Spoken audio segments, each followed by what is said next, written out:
senior member of the European Forest Institute's Resilience Program and specializes in forest risk management. And he joins us now live from Bonn in Germany. Thank you so much for being with us on the program today, sir.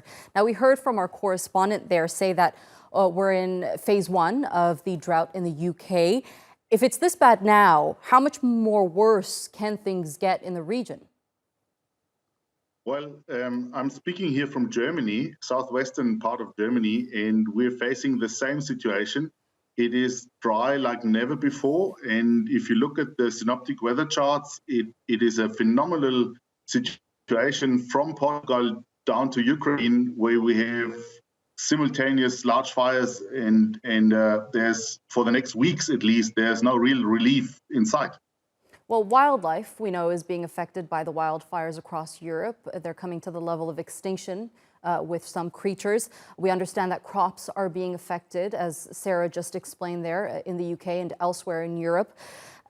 What will the long-term effects of this crisis be across Europe? I mean, the last time Europe saw a crisis of this magnitude was 500 years ago. Yeah, we will see, I think we will see dramatic changes in how we used to live, how we have to adapt to the new situation. I think there can be hope that we learn from this crisis now, finally, that we have to adapt our lifestyle. If you see what happened after the disaster fires in Portugal, 2017, with over 100 people killed, Portugal now has a new strategy, a new wildfire doctrine, and we already see very positive effects of this. So maybe, but despite all the destruction, we can use this as an opportunity for a better future.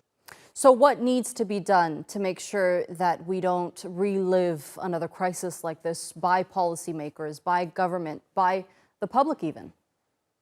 Looking into the research and the science, as well as practice examples, we can see very clear evidence of there are possibilities to live in a more resilient landscape. If we manage our land, our forests, our farms closer to nature, if we break up the fuel continuity, if we modify fuel load, fuel structure, fuel type, and I mean vegetation, if I say fuel, all that vegetation then can turn into fuel for fire, then we can learn to live with the fact that we will have fires in the future like we have now, but hopefully not as destructive and easier to control. What we see now is uncontrollable fires. And if we modify our landscape, then hopefully we can live with fires that we can control with less damage.